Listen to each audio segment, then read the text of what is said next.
please welcome from Montgomery, Dr. Valda Montgomery.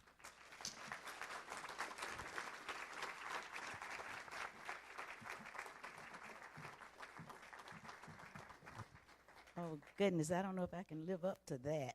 That was good grief. Um, First of all, thank you so much for inviting me here. And I can't believe that I'm in Des Moines, Iowa. This is someplace I've never imagined myself coming. And as Gerald said when he was on the porch, he just asked, he said, I'm from Iowa, would you be interested in coming? And we see visitors all the time. And I said, oh, sure. Never in my life did I think that we were going to build up to this story. And I would actually be in Iowa where it's going to snow tomorrow and I'll be out of here. But it's wonderful. So thank you again for the wonderful embracing that I received since I've been here. Wonderful welcome. First of all, I want to mention to you about the title of the book, Just a Neighbor. That's one of the things that we're going to talk about. And I do see some of the people that were there from last night. So if there's anything that I miss from last night, so I'm hoping that you all will maybe ask those questions a prompt, because it's a story and I'm always missing something that somebody says, you didn't tell that part. So just be prepared to ask me that, okay? The book actually came about because the civil rights movement was technically 10 years out of my life. These are my developmental years. And when I would go to visit a particular school one time, my sister and I were always invited during Black History Month to go and visit certain schools. And this was a 4th grade class, and the little girl was already prepped by the teacher to say that she lived down the street from Martin Luther King and all of this is in. So the little girl looked up to me after I was talking to her, and she said, did you really know Martin Luther King? And I said, yes. And she said, did you know Harriet Tubman? And I was like, no, I didn't know Harriet Tubman. But it let me know that I needed to tell this story because they have a tendency to take all of our history and merge it under, one umbrella. So anyway, let's fast forward. And I want to mention to you, starting with the bus boycott and with our neighborhood. I grew up in a neighborhood that was called Centennial Hill, and it was the affluent African-American neighborhood of Montgomery. Well, the parsonage for the Dexter Avenue Baptist Church was also in that neighborhood. In fact, it was 2 doors down from our family home. So whoever was assigned to be in that church gets a chance to live in that house. So when I was a very little girl, the minister that was there was Vernon Johns and his family. So we got a chance to know them. And of course, his children were like teenagers. So we were the little kids on the block, and we had the teenage daughters that were our, quote, babysitters. So we were in and out of that house spending the night, like children do. So when they left, here comes another family, Reverend Martin Luther King and his wife, Coretta, who had no children. They moved into the house because now he's the minister of of Dexter Avenue Church. So we still feel like that's our house. You're moving into our house. So we're with them in and out of his house as well. So we just really got to know this particular family as well. One of the things that I found interesting as a child was Mrs. Johns was a pianist and a musician and sang in a soprano voice. And she was light-skinned, had dark hair, and wore her hair in a bun. And at this time, you didn't have air conditioning, so people had the windows up in the house. So she would sing and play the scale, and you would hear it while you played outside, and just sounds so beautiful. And then when they left, here's Coretta King, who is light-skinned with black hair, wears it in a bun, and she's doing the same thing. And I'm like, do you have to look like that to live in this house? It was just incredible. But anyway, it was a fun time, a beautiful neighborhood, much like the Leave It to Beaver days, where you were free to go in and out of neighbors' homes and just enjoy life. However, on December the 1st, 1955, and I'm going to ask, I'm back in the classroom now. Don't answer this question. You were there last night. Okay, so I have to go back in the classroom. December the 1st, 1955. Who knows what happened that day?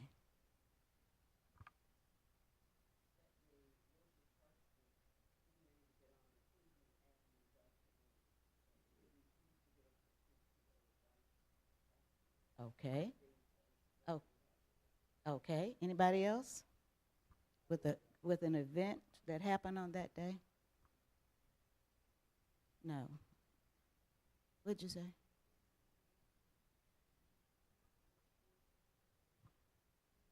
No, it was something really great. It was my birthday. I was December the 1st, 1955 was my 8th birthday, okay? And I was all excited about it, and you could feel all of this excitement in the air, so of course I thought it was all about me. It's getting ready to be a party, and I'm gonna have a great time. Only to find out, no, because of the incident with Mrs. Parks, this is actually a birth of something else, much greater than you, the birth of the modern civil rights movement. That particular day also changed my life, pretty much my life forever, because it kind of put a dent in our secure and fun lifestyle, okay? You have to remember as well that Martin Luther King was only 26 years old at that time, and I want to make sure that I come back to that reference point of the ages of these people. This was, when the boycott started, it actually began because you had a group of women that were at Alabama State College at the time. It's a university now. Alabama State College, that was the Women's Political Council that got together and said, we have got to back Rosa, our friend Rosa. And they mimeographed all of these papers and sent them out to tell you, don't ride the bus on Monday. That Monday would have been December the 5th. So long story short, all of the major leaders back in that time, the African-American leaders, got together. They met under a particular church, a Holt Street Baptist Church, because it was the largest one at the time, and they assigned or voted and just took Martin Luther King to be the spokesperson. Now, here's a 26-year-old man that just got there. And it was one of those things where we laughed and said, you went out of the room and they voted you in. And so that's what happened. He didn't volunteer. They voted him in. And because of his eloquence in the pulpit, he was the one that was suggested to be the spokesperson. So nonetheless, that was the beginning of the bus boycott. And the object was for them to stay off the bus that one day, just a one-day bus.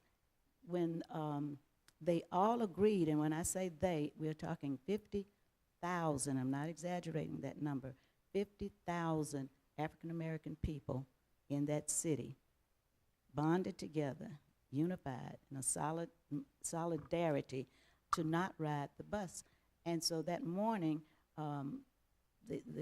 we came out on our front porch. Reverend King was out on his front porch, and everybody else watching to see the lines, to see if any passengers were on. And of course, the buses were empty, and you could hear people cheering. Now, I'm a little girl listening and watching these adults just cheering, so you're cheering too, but you don't know why you're cheering, but you're cheering. Yes, that was just great. Well, the bus boycott, of course, lasted for 381 days. They stayed off that bus for 381 days. But during that time, of course, the white population was very, very, very opposed to it, and they tried their best to stop it. And of course, they wanted to stop the leaders. So now you have the bombings that start to begin. Martin Luther King's home was the first one to be bombed during that period. His daughter was only Yolanda. His daughter Yolanda was only 2 months old, and the bomb was thrown on his house. Now, as I said, he's only 2 doors down from us, and if you were to fit yourself with a Fitbit or a pedometer and count your steps, you'll see that from our front door to that front door is roughly 60 steps, depending on your stride length. So it's very close. So anything that pretty much happened to his home, we were going to get some of the repercussions from it.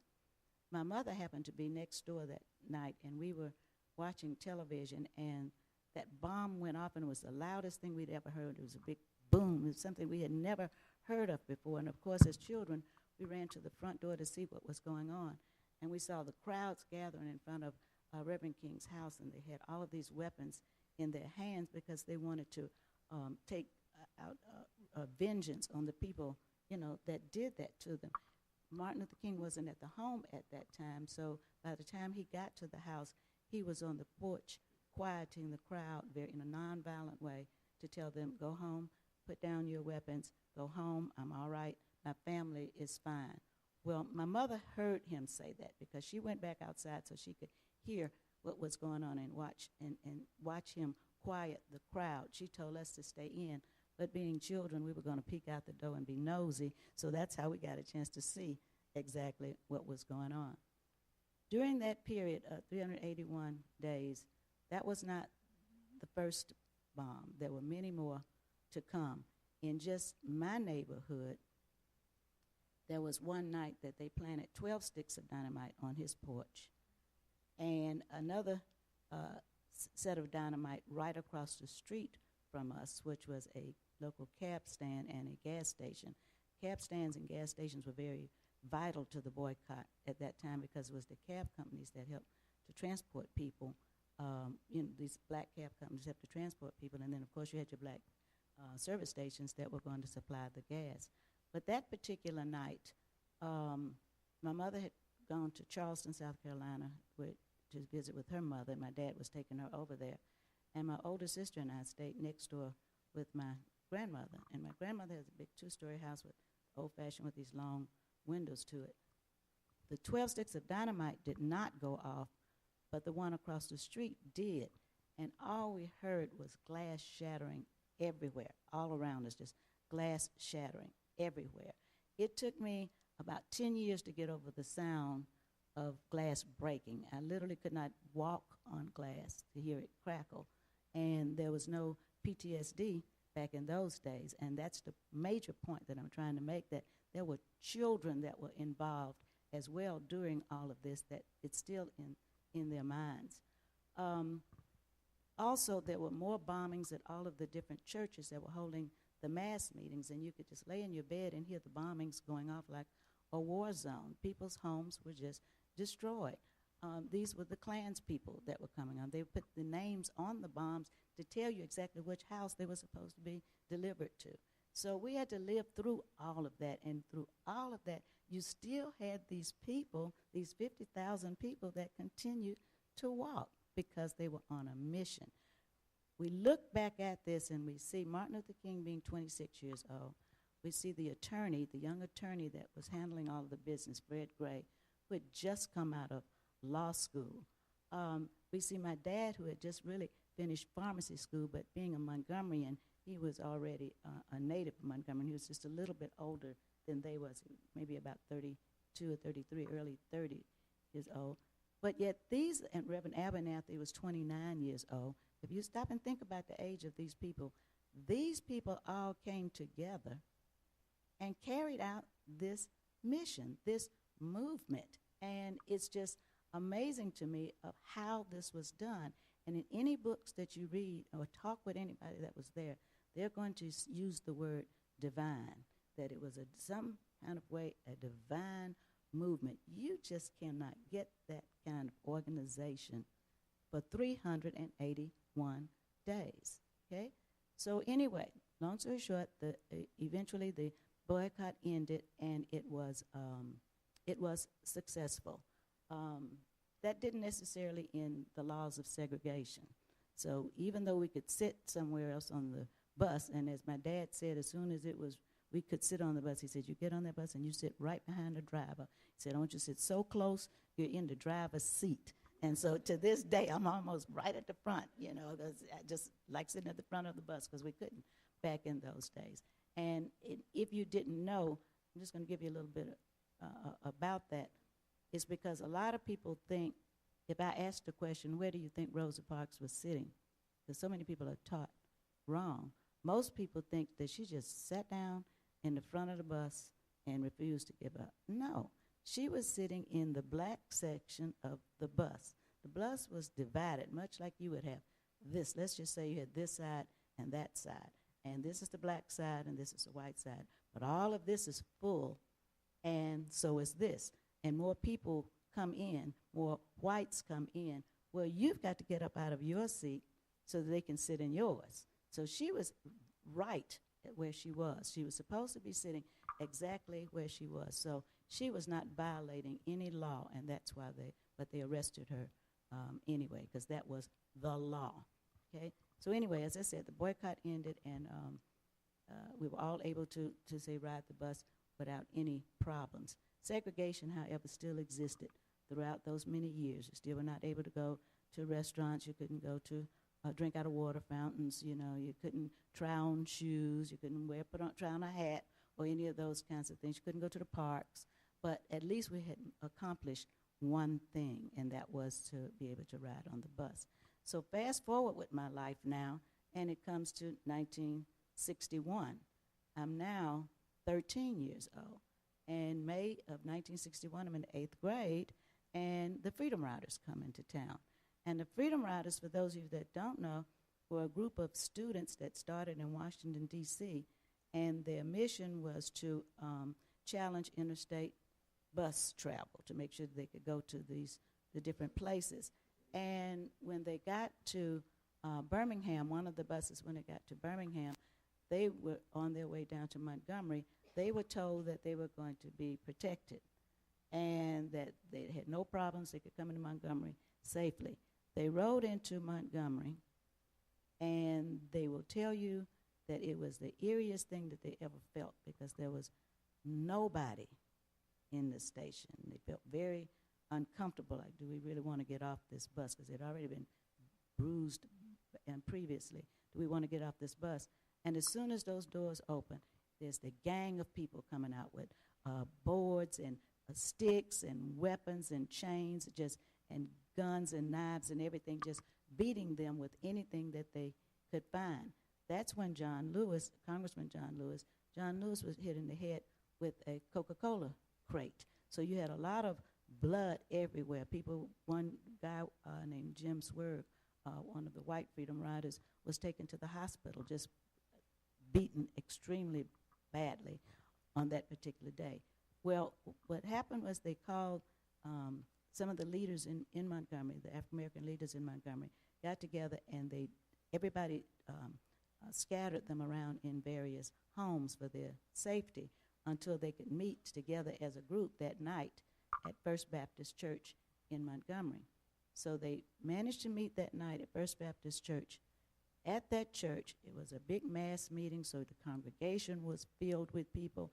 It was 17 of the Freedom Riders that was there, maybe 17 to 20, but I believe that number was 17 at the time. But in the church, you had Martin Luther King, you had Ralph Abernathy, you had C.T. Vivian, you had a lot of the different leaders that were there to help them to strategize, to figure out how we're going to maneuver this and get these people safely to the bus to go to Jackson, Mississippi. Well, outside of the church, these same people that were at the Greyhound bus station now surrounding the church. And they have all of these sticks. They've got tear gas. They're setting fires to cars, turning over things because they want to kill these people. They want to hurt you and really kill these people. The word was always outside agitators. I hate that phrase to this day because we heard it all the time, outside agitators. And anyway, if you can picture your beautiful church, imagine this being an old structure with beautiful stained glass windows in it. Well, they threw the bricks through the stained glass window and surrounded, as I said, surrounded the church. So how are we going to get these people out of there? Martin Luther King gets on the phone. He goes in the basement, gets on the phone, and he calls Robert Kennedy, the Attorney General. Robert Kennedy, he begs him to please federalize these troops because our governor's not doing anything, our police department is not doing anything to help to protect these people. So he federalizes the troops. The funny part about it is that half those people out there throwing all these bricks and setting all these things, now that you're federalized, now you got to protect us because you're at the National Guard. So you've got, that was the odd thing about all of this. So they bring the truck and load up the Freedom Riders to try to get them to safety, and they bring them to our house.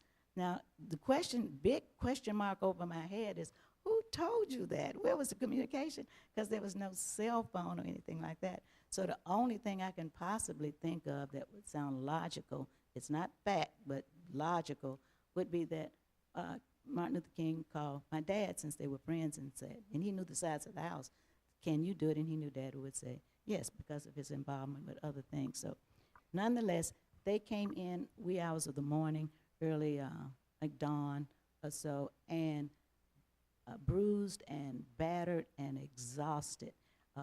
John Lewis had this big bandage on the back of his head. You eventually had people like Diane Nash and James Bevel and Bernard Lafayette, and all of these people that were all under the one umbrella in the house. As people found out where they were, they wanted everybody to stay in one location. People that came in traveling to join the group also came in to the house. So some of the proof can be in the letters that we received after they left. They sent letters from Hinds County Jail thanking my mother and father for the hospitality. But they were there for 4 days with us. And we had to swear them to secrecy, rather my dad had to swear us to secrecy, not to tell anybody, because we had to go to school as usual. And you had all these college students coming in, and all of these boys, and I was 13, and they were just cute to me, and I didn't realize what they would be there for, but hey, we were just having a good time, we looked at them. But anyway, the leaders started to come in, and then you had Martin Luther King there, A.D. King, Joseph Lowry, C.T. Vivian, I mentioned him before, James Farmer. All of them were under one umbrella upstairs with the Freedom Riders to develop the strategy plans for them to leave Montgomery and go safely to Jackson, Mississippi.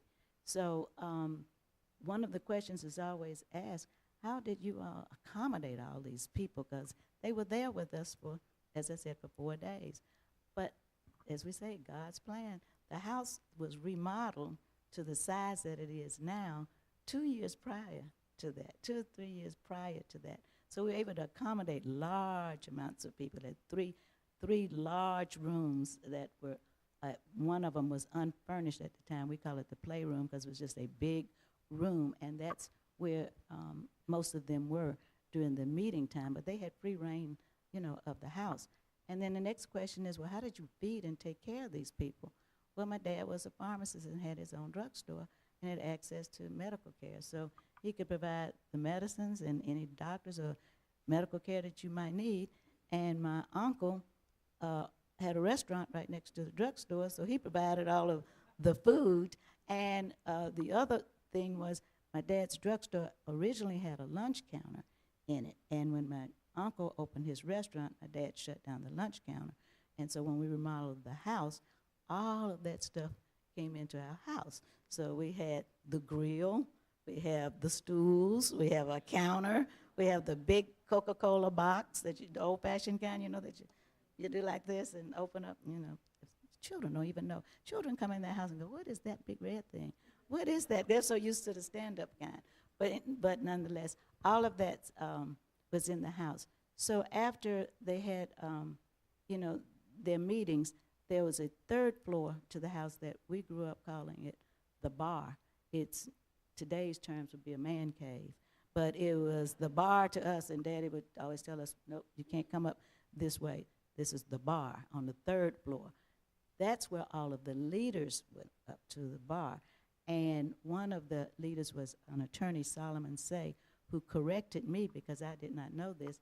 And he said, tell him about bar. And I said, what, the bar? He said, yes, well, it's, it's paneled. It's a bar, and it has this. And he said, mm-mm. He said, we call it Richard's Roost. He said, that's where all of the meetings were taking place. So I learned something on that day, that it was Richard's Roost. But all of that, as I said, there for 4 days, they slept, they were relaxed, and when you stop and think about all the things that they had been through, this must have been a wonderful place for you to be, just to lay down your head and go to sleep. You can laugh, you can talk, you can play cards if you want to, and just relax.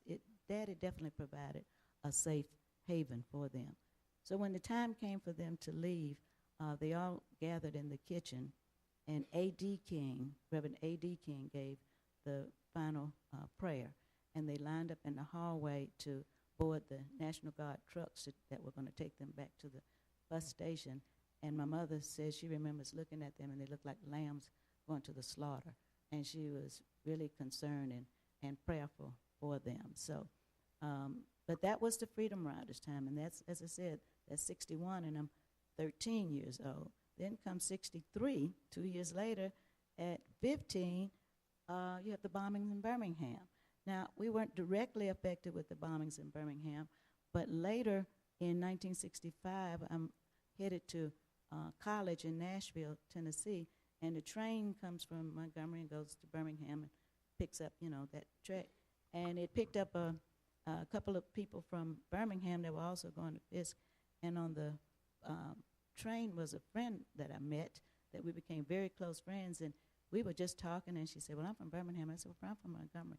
And we got to talking civil rights stuff, and I said, well, I had the bombings. She said, well, we had bombings too. I said, no, we had more bombings than you had.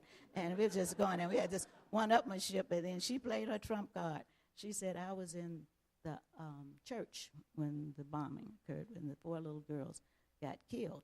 She had just left the basement with these children, and she was 16, just left the basement, went upstairs because it was her time to prepare, the church, and received the phone call. And the man said, you've got 2 minutes. She got that warning, and then the bomb went off.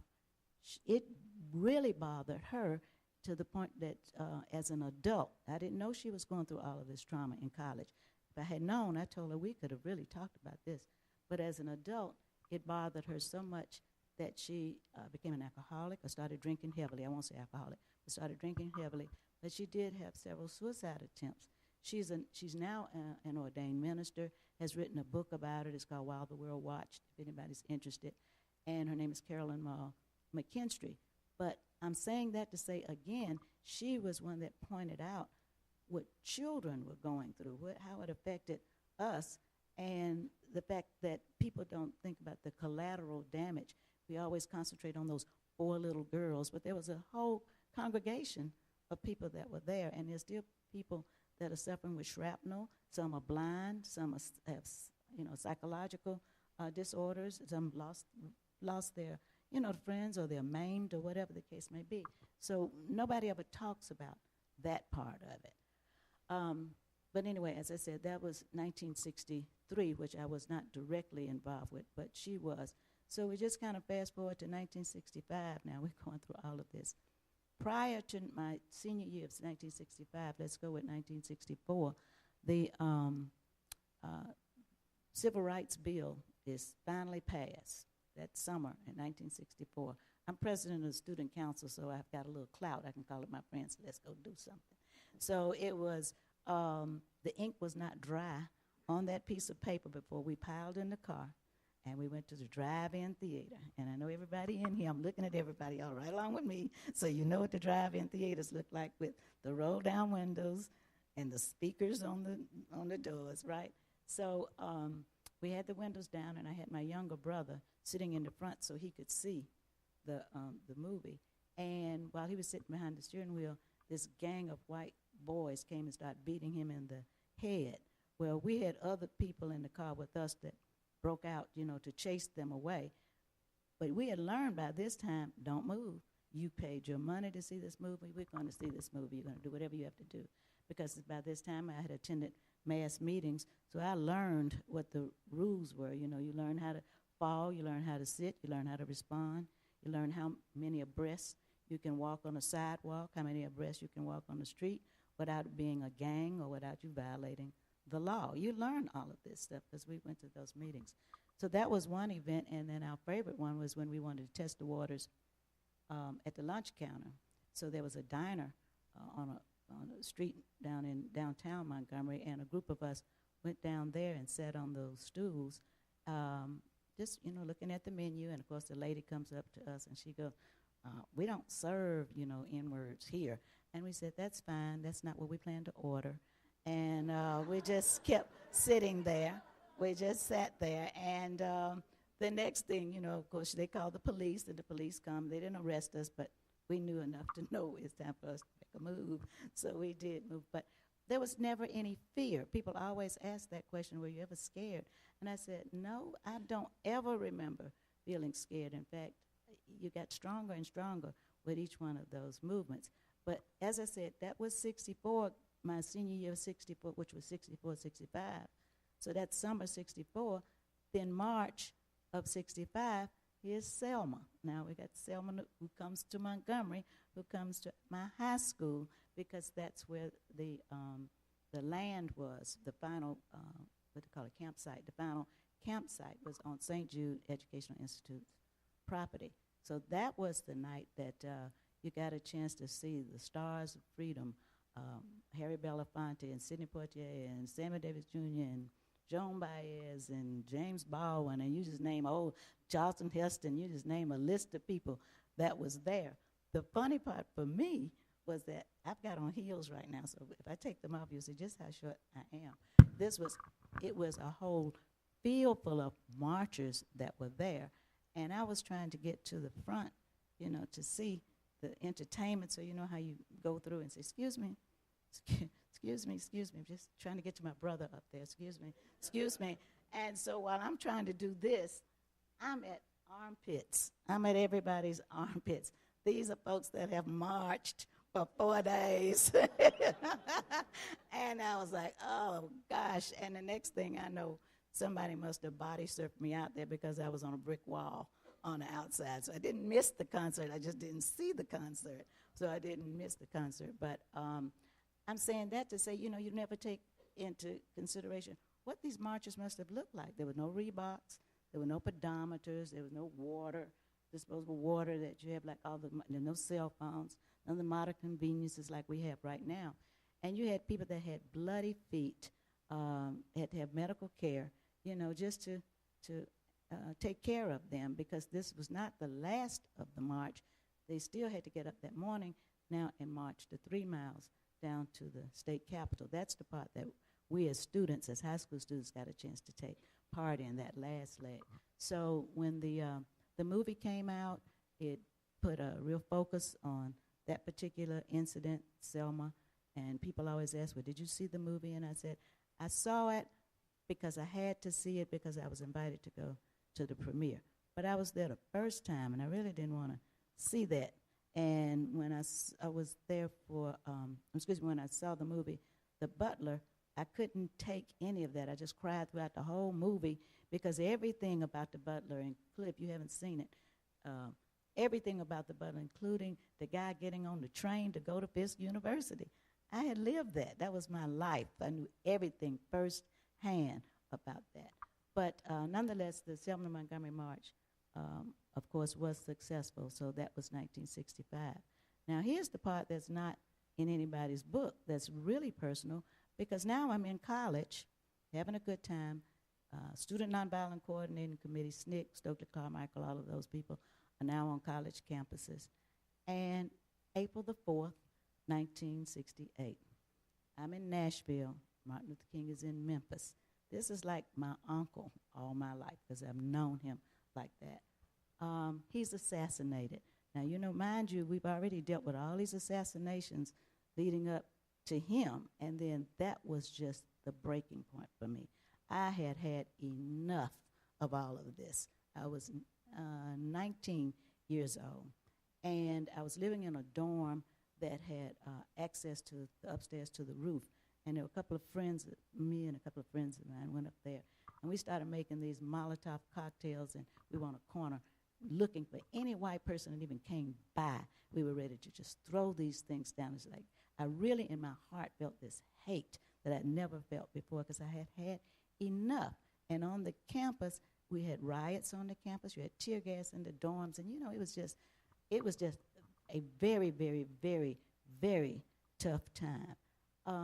Of course, I was able to overcome that because you start questioning yourself and saying this is not who you are. But it was the situations of the time. You continue to pile this on. You can only take so much. So after I graduate and get married, I move up to Maryland. And who follows me to Maryland but George Wallace? There's George Wallace campaigning. I'm like, oh, no. I don't even want to hear your name. Really don't want to hear your name. And he gets shot. There's an assassination attempt on him. And I can remember saying to myself, good, now it's your turn. And, of course, he was only paralyzed. And when he moved back to Montgomery, he was a much more visible governor. He had forgiven himself a lot and was much more approachable. So, you had a chance to come up with the forgiveness because you have to, but it's hard to forget some of that, but you do forgive. But there was a lot, as I said, out of my life and a lot of the things that I experienced during that time it's like I'm seeing it again, and I don't want to see it again. But I did not realize how much of my life was actually history in the making until I see all of these movies like Vernon John's story. Okay, I knew Vernon John's. Martin Luther King's story. Okay, I knew Martin Luther King. Rosa Parks' story. I didn't know her, but she was friends with my dad. Tuskegee Airmen study. My dad was one. And you keep going on. Selma Montgomery was there. Boycott, I was there. You know, 4 little girls. You already know this. We know it firsthand, so we can critique a lot of it to make sure that the story is told correctly. And the segment with the Freedom Riders, if you get a chance to see the PBS documentary on the Freedom Riders, it wasn't until I saw that segment when it got to Montgomery, and all of the filming is done in our house. My sister and I looked at that and we were like, all of this was going on while we were at school. We had no idea. We could have been killed. That's all we got thinking about. So to wrap this up, out of all of that, you would think you would hate just everybody, but in reality, it makes you stronger. It makes you stop and look back at your parents to see how strong they were and all those people were. And it gives you that strength to keep going forward, and you also know that you have a job to do, okay? So I'm going to wrap that up and open up for questions because I know I forgot something, Gerald, and I know exactly what it was you're going to say. Yeah, every time I tell this story, I forget this favorite part. I need to go back to prior to the Selma to Montgomery March because we had a lot of preliminary marches in Montgomery. How many of you saw the movie Selma?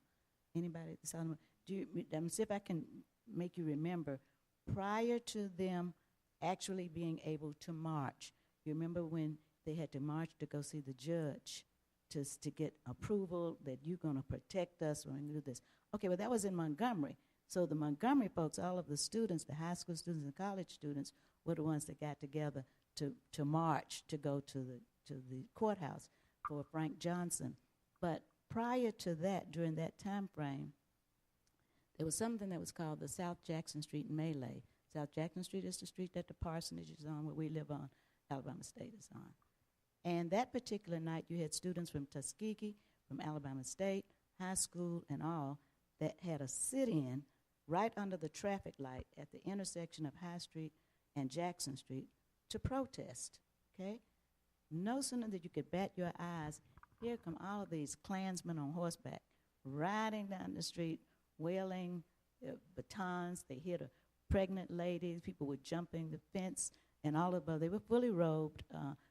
This is right in front of our house, so I'm sitting here watching it like I'm looking at you,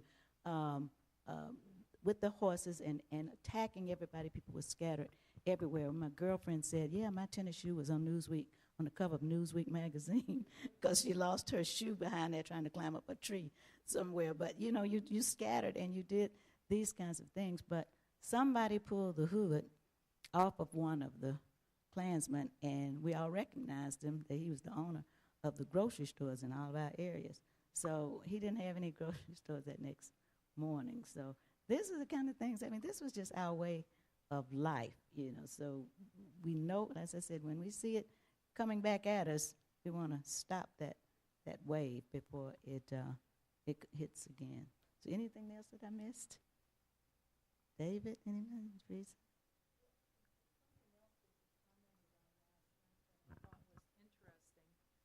And I was kind of hoping maybe you'd even expand a little more on it. But you had a conversation with somebody recently, and they were talking about some of the things that are happening now and asked for some advice or something, and you commented that the difference was, cultural versus economical. Oh, yeah, that's a good question. I sure did. This was in conversation. It was not something that we talked about.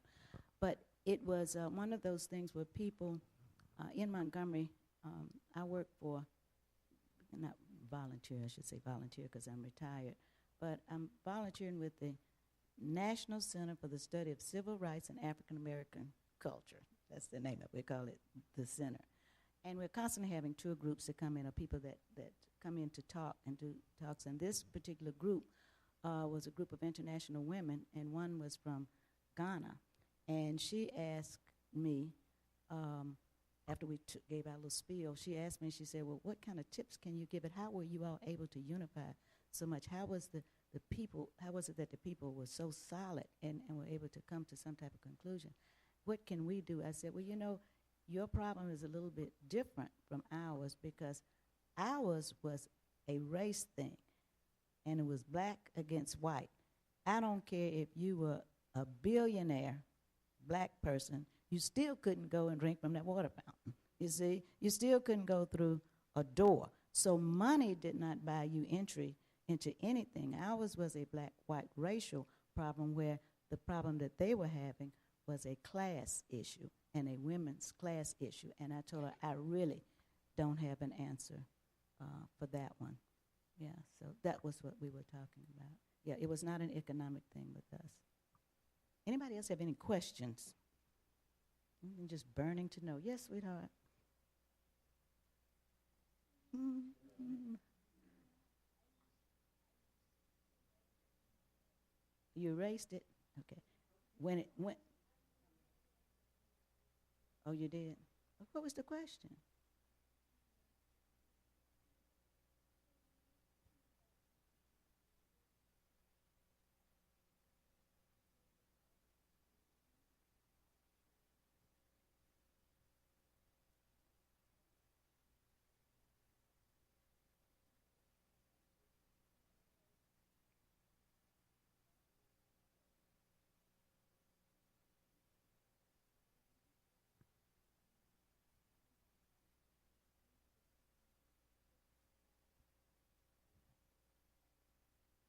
That's great. That's great. And that's out of the mouths of babes, you know. And you know what? I'm glad you brought up Ruby Bridges because I've been thinking about her all day. And I wanted to mention that tonight because she did an interview on The View, and they asked her, what did you feel like at 6 years old with all these people shouting at you and screaming all these ugly words and holding up these signs and this, that, and the other? Did it affect you? And her response was, well, you know, I grew up in an area, let's just say New Orleans, I can't think of what her city was. She said, but Mardi Gras was always big, and she said, also, I had just won this award because we had to compete to go to this school, and I won. So I thought this was like a parade and Mardi Gras, and they were celebrating me because I won. And I understood that 100%. I knew exactly what she was talking about because you're not realizing it from an adult standpoint. That's what the children are thinking. But, you know, I don't know how it's affecting her to this day. But any other questions? Oh, good. I would be curious to know, after all you've been through, as you sit and ponder what's happening in our present day, what are your words of wisdom? What are your suggestions, your ideas about, we still have racial issues? You must have some kind of conclusions that you've drawn. I don't have 100% conclusions, but when students ask me that all the time, because we're always speaking to college students or to high school students, and they are saying that they feel this burning inside of them, that they want to make a change, that how can I do this? What do I need to do? And I'm just so angry. And this one young man, I told him, change that word anger to passion, so that if you're passionate about something, don't let that slide. That's number one. Number two, you've got to educate yourself.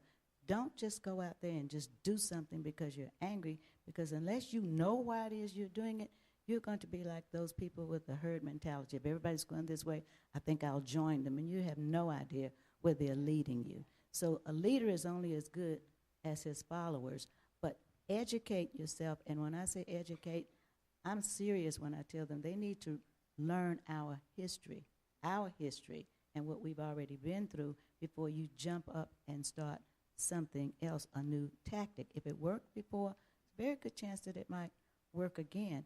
But we were talking about that today at lunch, and I mentioned the fact that the children that are frustrated today, the young college-age kids, are my grandchildren's age. So it's the grandparents. My generation was the one that had to suffer all of this. And then my children are like this, easy life. In fact, they ask me now, Mama, why didn't you tell us all this? And I said, because we really thought we had it made. We thought the laws had been done. They lived a nice, cushy life. And now it's resurfacing back up again. And the grandchildren of that age group are the ones that are having the same feelings that we have. That's why we're the ones they really need to talk to, because we know exactly how they feel. So to answer your question, I would just have to say educate. Education. Thank you. Mm-hmm.